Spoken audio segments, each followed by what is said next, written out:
Nintendo is the innovator in gaming. Without them, gaming wouldn't be the same as it is today. And Nintendo has made some of my favorite video games of all time. Mario Galaxy, Punch-Out for the Wii, Xenoblade Chronicles, Breath of the Wild, Kirby, the list goes on. Nintendo has raised hundreds of millions of people, making their brand so iconic that billions know them. You could be dropped in somewhere random where they don't even know your language, and you ask them, you know Mario? They probably know who he is. And a lot of people have a lot of loyalty to Nintendo, including me.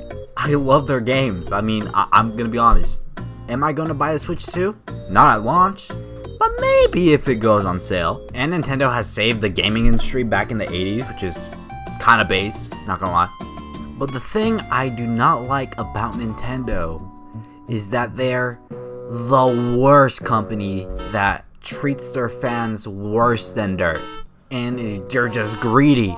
They want more and more and more. They're like that one image of Jeff Bezos on the gold, but replace that with Doug Bowser. They do a lot of bad shit. They have copyright claimed thousands of channels just for having a second of their music. They hate fan projects and ROM hacks, and they actively discourage their competitive scene in Smash Brothers. And they're greedy. They're like one of the most greedy companies on this planet. Hello, I like money.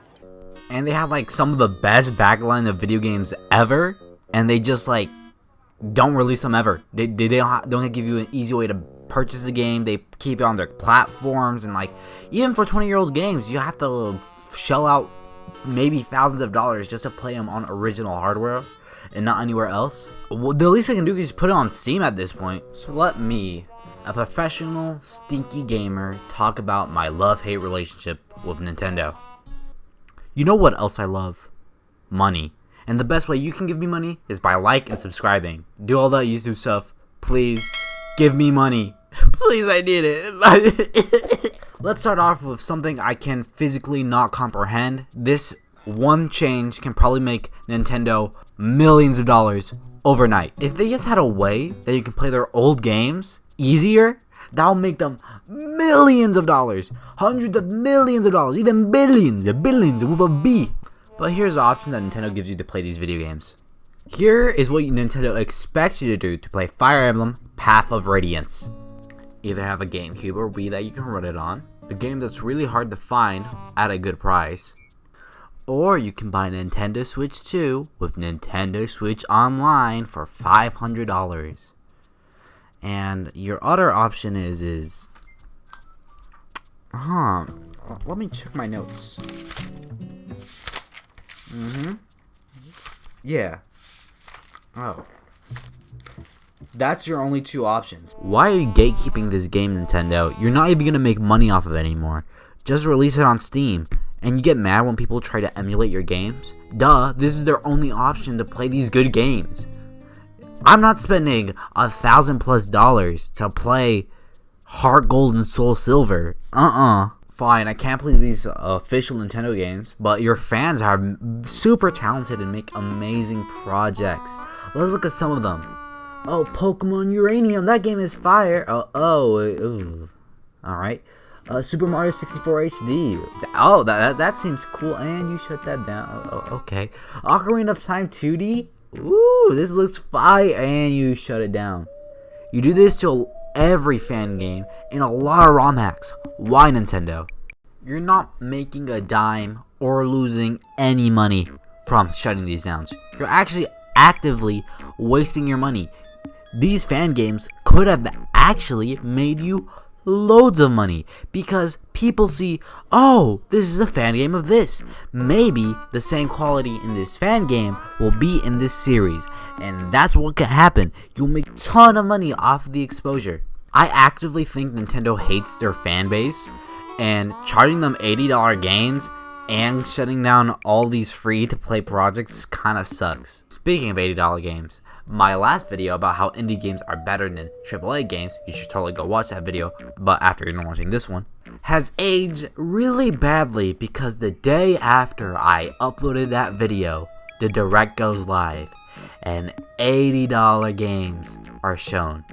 Now, if it's $80, I understand there's a tariff and all that stuff, But seeing how many people have pre-ordered the Switch 2, that's definitely gonna be $80 as an industry standard, and that sucks. I mean, at least indie games are gonna be popping off, but my wallet is gonna be crying. One of the main reasons why the Switch 1 was so successful, that it was inexpensive compared to everything else. It was $300. That's probably the equivalent of a Nintendo DS back in the day. And many families have multiple Nintendo DS's. I know I had one, my sister had one, my cousins had like four. $450 in this economy? No. The stock market is in shambles. I don't want to. Well, at least Mario Kart is gonna be fire because Nintendo made Mario Kart Wii. That came out in the recession, and that game was fire. So World came out during the stock market crash. It'll be fire too. And it makes me mad because Nintendo fans, I know I'm one of them, will buy anything. But Nintendo fans have to sit down and realize that Nintendo is a shitty company that does a bunch of shitty things, and that you should only buy the games that you're really excited for, and do not pay overpriced prices for an old game. Oh, speaking of old games, Nintendo don't drop their prices ever. Mario Odyssey is like almost 7 years old, and that game is still $60? No! Bloodborne is 10 years old and that shit's 20. Nintendo, what are you doing? Nintendo does all this stuff, and then he does a little thing where you jingle the keys. You go like, "Here, baby, here, look, new Kirby game, new Mario, oh my god!" And everybody forgets about it because where else are you gonna get a game with Donkey Kong? So yeah, that's all I wanted to talk about. So, in conclusion, I like monkey.